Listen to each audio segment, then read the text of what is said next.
Hello? Where are you? What's going on? You've got to be kidding me with this nonsense. The voice of Mark on the phone was trembling. It seems he's very upset. What? Why are you getting so worked up? How could I not be worked up? Today is Sam's graduation. On the day of our son's graduation, where the heck are you? Son? As I questioned back with a rising intonation, Mark yelled in frustration. It's Sam.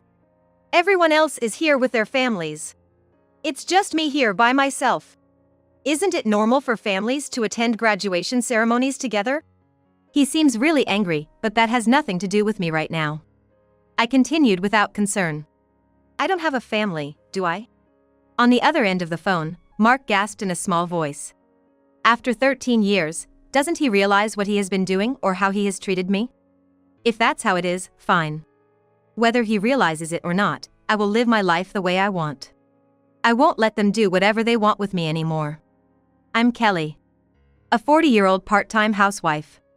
My husband, Mark, always says, it must be nice being a housewife. I'm so jealous. We've been married for 13 years. Since the beginning of our marriage, I've been constantly nagged about being a stay-at-home wife. But one shouldn't forget that initially, it was Mark who said, I want you to be a stay-at-home mom for the kids. Did he forget he said that? It's so frustrating. Moreover, after the kids grew up a bit, he started calling stay-at-home moms unemployed parasites. He always treats me like I'm wasting resources. The petty remarks that could be perceived as mean-spirited from Mark increased as the children grew older. It got so bad that I started working part-time a few years ago, but then it was, you're just a part-timer, after all. The treatment hasn't changed. Time flies, and our first son, Roy, is now 18, and second son, Sam, is 15. I say are, but these two aren't biologically related to me. They are Mark's children from a previous relationship. When I married Mark, the kids were 5 and 2 years old, respectively. Time passed quickly, but it was never easy getting here. I've been told that having children might be difficult for me. When Mark asked me out, I nervously shared this with him. I've had irregular periods since I was young, and the doctor said, you won't have trouble living a normal life, but having children might not be possible. So, when I found out Mark had children, I was honestly happy. It's my fault for not being a better judge of character, which has made these kids go through tough times. Mark confessed guiltily once we decided to get married. His previous marriage ended because of his wife's affair, or so I was told. I did my best to comfort him. You're not to blame. As for the kids, don't worry. We'll take good care of them together so they won't feel lonely. Thank you, Kelly. Mark's income isn't exactly high. Ideally, I would have liked to work full-time to help support our finances. But after hearing that, it wasn't an option. Having a mother at home is very important for children. So, Kelly, I want you to be a stay-at-home mom to give the kids a sense of security. All right. Managing just Mark's income was extremely tough. We had to review and cut down our expenses repeatedly. Entertainment and beauty expenses were cut, of course, and I hardly ever bought clothes for myself. But we couldn't let the kids feel disadvantaged. If anything had to be sacrificed, it was going to be my stuff. I truly believed that. At first, Mark seemed appreciative, thanking me for the sacrifices. But eventually, he started to look down on me. You're not exactly beautiful or young, so why don't you put some effort into your appearance? It's embarrassing. I take care of myself as much as I can. But I don't have as much money or time as before we got married. It's sad to hear you say that. Things were different when I was single and only had to think about myself. The more I focused on the children, the less time and money I had for myself. And Mark never lifted a finger to help around the house, using his job as an excuse. I asked for help several times, but he always refused. Kelly, I trust you with these things. Besides, the kitchen is a woman's domain, he'd say. I never said I wanted to be left to do everything myself. Before we got married, I thought he was a manly and wonderful person, but he turned out to be just a domineering husband. The only solace I had was the children. Right after we got married, the kids were 5 and 2 years old. Maybe if they were a bit younger, they wouldn't have been so shy, but especially Roy, he had a strong rejection towards me. I want my mom. You're not my mom. Roy. As I hugged the sobbing Roy, I felt like I was going to cry too. But little by little, it seemed like he started to open up to me. However, that's when unexpected interference came in. It was Mark. He was supposed to be my biggest supporter, but I never thought someone so close could become an enemy. Perhaps Mark couldn't stand that the children were becoming more attached to me than to him. Kelly, you've gained weight, haven't you? Look at that sloppy body. It's proof you can't manage yourself. Don't you guys ever become like that? It's a good thing you're not related by blood. After criticizing my body shape, he went all in on my appearance too. People are finished when they stop caring about how they look. Kelly, you're unemployed. If you don't meet people, you'll lose all sense of beauty. You guys be careful, okay?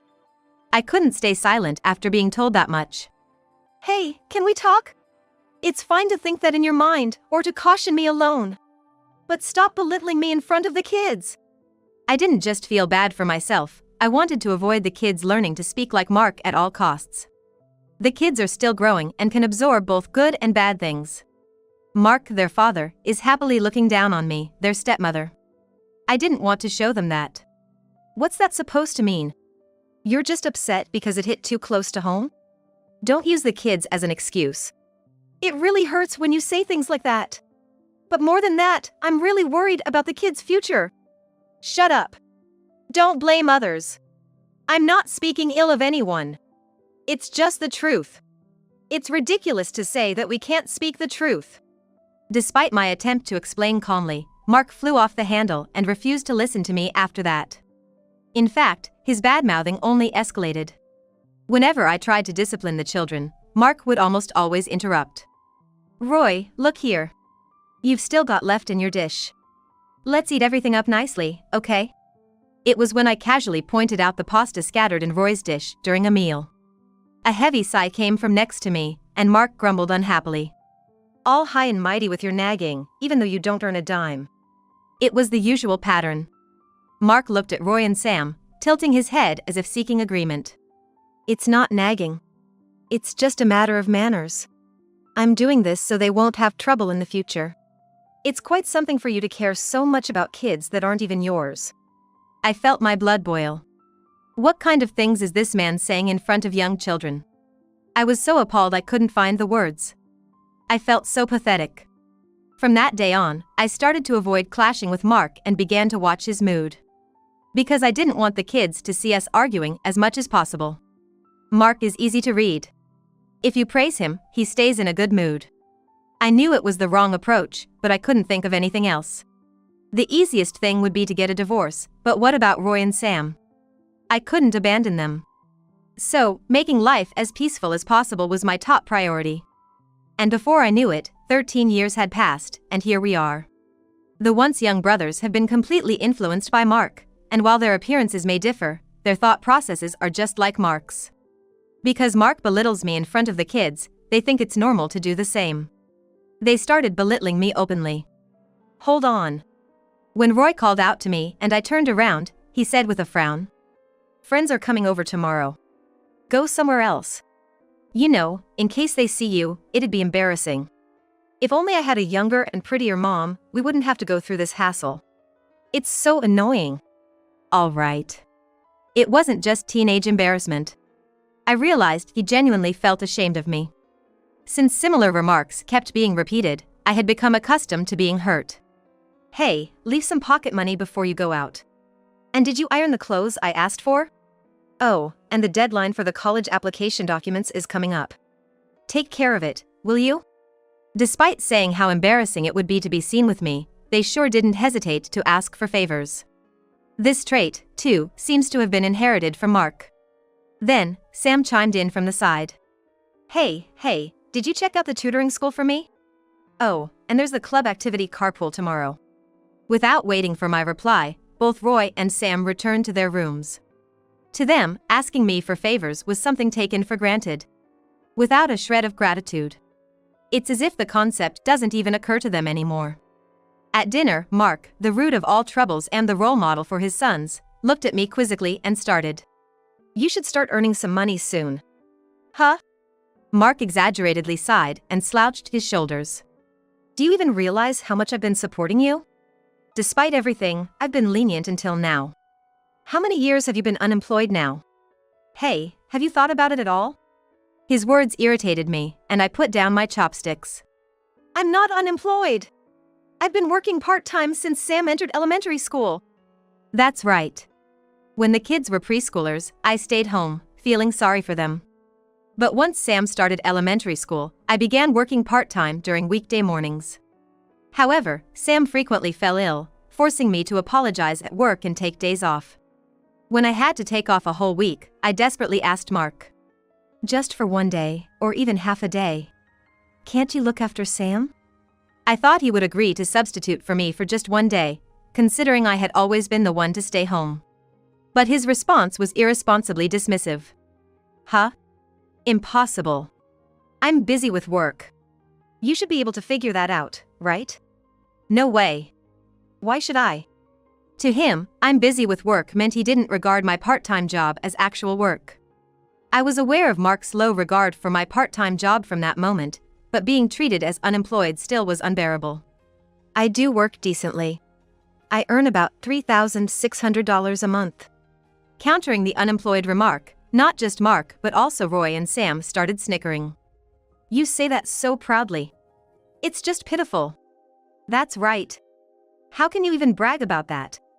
The audacity is impressive. Mark, encouraged by their words, puffed up proudly as if he had one. Exactly, they're right. Now that these guys don't need much from us, Kelly should contribute more to the household. You're the only one not related by blood here. If it stays like this, you won't be acknowledged as part of the family. Watching the three of them laughing together, something inside me that I had been holding together crumbled. This is it. I can't take it anymore. For my own sake, I can no longer force myself. Once I fulfill my last obligation, I'll leave this house. That day, I made a firm vow. Sam's graduating from middle school tomorrow, huh? It makes me feel relieved. Months after I made my decision, Roy's college admission was secured, and Sam was about to have his middle school graduation ceremony the next day. At night, after the kids had gone to their rooms, I was washing dishes while Mark happily drank behind me. Man, I gotta be honest, before marrying you, I was really struggling. Wasn't sure what to do. Possibly feeling good from the alcohol, Mark chatted away. My mom, who was looking after Roy and Sam, said she couldn't do it anymore. I was contemplating putting them in some facility. But marrying you just at the right time was such a stroke of luck. I really am lucky, huh? I had vaguely heard about this from my mother-in-law not long after we got married. Mark had taken custody of the kids, but their care was mostly left to my mother-in-law. It must have been physically demanding for her, nearing her 60s, to take care of two young children. Eventually, she couldn't handle it anymore and told Mark to take responsibility. That's when our marriage was decided. From the beginning to the end, I've been too convenient for you. It's astonishing, even to me. What's that? You sulking? Don't be so annoying. Once they both get jobs, how about we go to a spa or something? That should make you happy. I clattered the dishes loudly on purpose, pretending not to hear, and let Mark's words wash over me. After finishing the dishes, I sat opposite Mark and kept pouring him drinks. Come on, drink up. Tomorrow's Sam's big graduation day, after all. Oh. Right. You're being thoughtful for once. Mark, looking pleased, his face flushed red, kept bringing the cup to his mouth one after another. Eventually, there were so many bottles and cans, it was unclear how much he had drunk. The next day, I was on the train, feeling refreshed. I wonder if the graduation ceremony has started by now.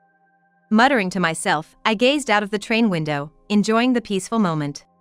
When was the last time I felt this calm? Suddenly, I checked my phone, which was on silent mode, and saw a huge number of missed calls. Most of them were from Mark. There were also a few from Roy. Judging by the missed calls, they must have been in a panic this morning.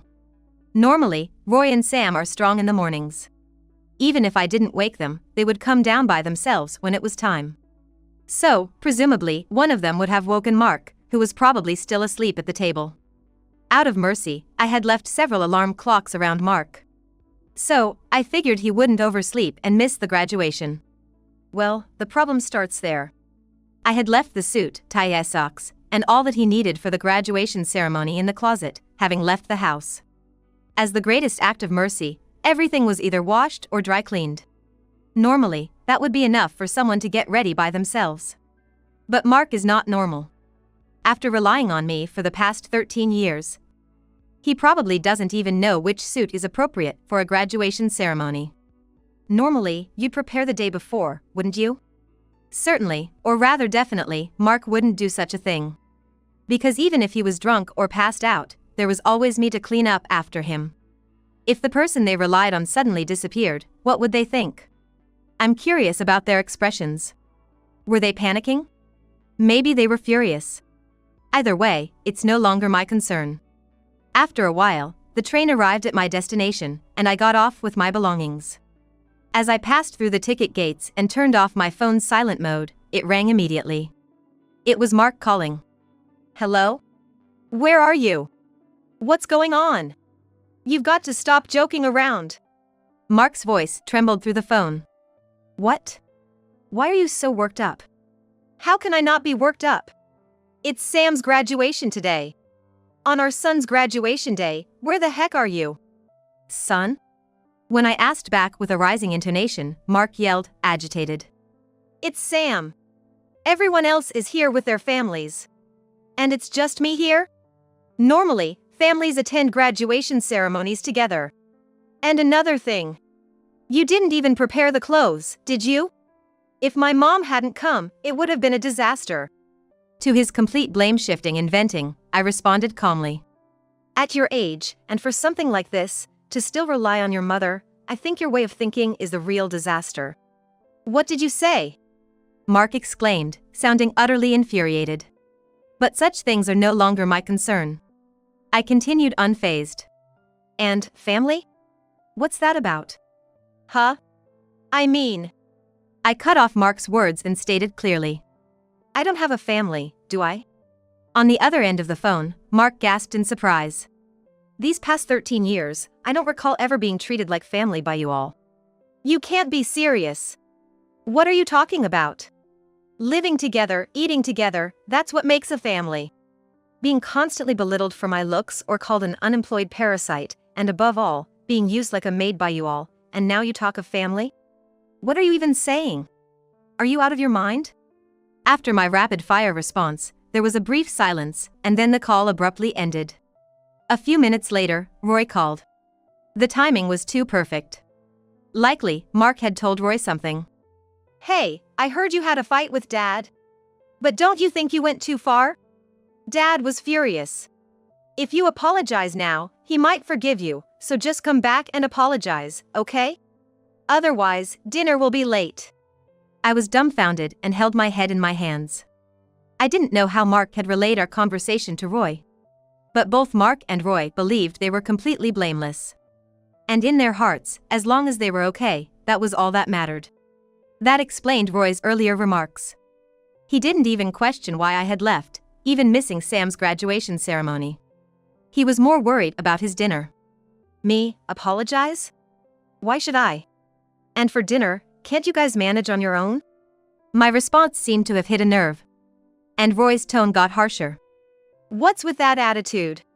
That's so irresponsible. Just leaving like that. Do you get it? Mom has been fed and supported by Dad, you know? I've thought about this for a while, but you really should be more grateful.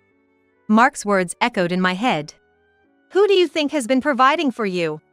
I had heard this line many times. It seems Mark's favorite phrases had deeply penetrated the kids, almost like a curse. It was incredibly outdated. Did they even realize how much trouble they were setting themselves up for in the future?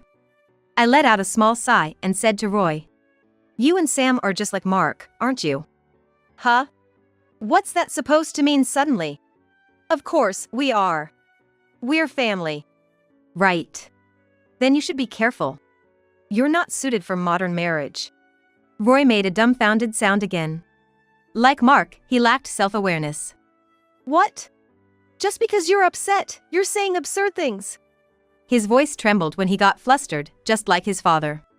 Well, fine. Anyway, I have other things I want to discuss, so I'll be making a final visit soon. Could you let Mark know? Wait, what do you mean by final visit? Hey, wait! I can't wait. Goodbye. After hanging up, the phone kept ringing persistently, but I decided to ignore it completely until it finally stopped. A month later, I visited Mark's house for one last settlement. As I rang the doorbell, Mark appeared with loud footsteps. Kelly, you came back! I believed it. I really did. Mark looked somewhat haggard after a month. Perhaps it was his unkempt appearance. His clothes were scruffy and dirty, and his complexion wasn't great. Above all, he emitted an utterly exhausted vibe, lacking any vitality. As he approached and grabbed my shoulder, I quickly shook off his hand. Don't touch me, please. We're no longer family or anything. Huh? What do you mean, Kelly? We're just separated for a cool down, aren't we? Nobody had said that. It was all in Mark's imagination, tailored to suit him. It's astounding how he could come up with such convenient thoughts. In a way, it's impressive. I was so happy thinking you'd come back. That's absurd. On the contrary. I'm here to settle things once and for all. Settle? Mark asked back with a twitching smile. I nodded firmly. I want a divorce. Let's discuss the division of assets thoroughly. Entering the living room, there was no one else around. Roy and Sam, supposed to be off, were nowhere to be seen. Where are the kids? They're in their rooms. They shouldn't know you're coming. Should I call them now? That's fine. It wasn't the time for a pleasant family chat. What was about to start was a messy divorce discussion. Yet, just leaving the house empty for a month, how had it changed so drastically? Clothes were strewn everywhere, the table cluttered with finished plates and plastic bags. And the sink was so packed it was impossible to see what was at the bottom. Cleaning here was out of the question. Ignoring the messy room, I sat down on a chair after moving some things aside. Shall we begin? I wanted to settle this as quickly as possible. My mind won't change. Please, anything but divorce. This past month, we realized how important you were. Shouting, Mark might have swayed the old me. But over the years, I've grown stronger. Such child's play won't work on me anymore. Right, the slave who took care of the housework and served everyone has gone, hasn't she? Slave, you say? Mark averted his gaze. I smiled back at him. You've always looked down on housework. It must have been hard, right? Full of tedious tasks. I thought you and your clumsiness and lack of patience could never handle it. What? What did you say? Mark glared at me sharply. In his excitement, his nostrils flared as usual. If I wasn't so busy with work, I could easily do housework. It's just that I'm too busy with work. Must be nice for you, only having to work part-time. You wouldn't understand my struggles. Well, I wouldn't want to. The struggles of someone who remarried, pushed his children onto his new partner, and cheated with another woman? No, thank you. Huh? His face, which had been red with anger just moments before, suddenly drained of color, turning pale. Cheating? What are you talking about? Thought you wouldn't get caught? I knew everything. Mark continued with trembling lips. You knew, and yet, why act normal all this time only to talk about divorce now? It was all for the kids. Ever since the doctor told me I couldn't have children of my own, I thought I'd never be a mother. But marrying Mark gave me the chance to be a mother to Roy and Sam. Mark's cheating, his verbal abuse, the kids' dismissive attitudes towards me. I can't count how many times I wanted to just divorce him and walk away. But I persevered because I loved those two boys. That's why I decided to hang in there at least until Sam graduated. No way! That's a lie! Turning around at the sound, I saw Roy and Sam standing there, stunned. Their faces are even paler than Mark's. Mom, I don't expect anything from you too. I don't want apologies. Instead, from now on, I won't be there. There won't be someone to do things for you for free anymore. Roy and Sam awkwardly shut their mouths. I turned back to Mark. You're still cheating, aren't you? Well, his hesitation to deny it was as good as an admission. If you agree to divorce now, I won't bother your partner. What? But if you refuse, I'll go after your partner and even to your workplace if I have to. What's it going to be? Which do you prefer? Mark pondered deeply. Sweat beading on his forehead and dripping down his cheeks to the floor. Are you really not coming back? He looked up at me with eyes brimming with tears. Yes. Absolutely not. She can't do housework at all. She doesn't work, and remarrying her offers no benefits. Mark stammered, trying to justify his actions. He seemed incapable of realizing his mistake. Benefits? When will you learn? You shouldn't seek benefits in a family. Let me ask you, what have you given me? All I remember is suffering. I'm sorry. Don't demand from others what you lack for yourself.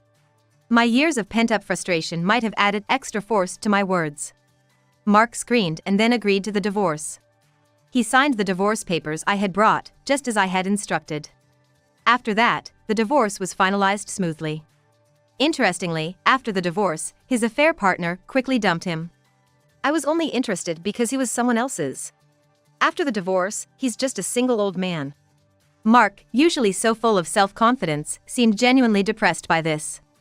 Being rejected by both his ex-wife and affair partner as having no benefits and no appeal must have been a significant blow. He didn't want to accept the plain truth. The shock seemed to linger, causing him to make mistake after mistake at work. The kids, Roy and Sam, appeared to have changed somewhat. Especially Roy, who was desperately trying to change. Apparently, his motivation was a harsh breakup with his first girlfriend, who told him, "I don't need a boyfriend who's so behind the times. I'm at my limit and have no intention of getting involved, but if they can change, I hope they do." However, given their current state, it'll be quite a challenge. Now, I've started a new life near my hometown. Living alone for the first time since before my marriage. Taking this as an opportunity, I've quit my previous part-time job and started looking for full-time employment near my new home. It might be tough given my age, but living alone on a part-time salary is too dull. I was overworked before, but being idle doesn't suit me either. If I can't find full-time work, I might consider juggling multiple part-time jobs. Or maybe I'll find a new hobby. That's what I've been thinking about these days.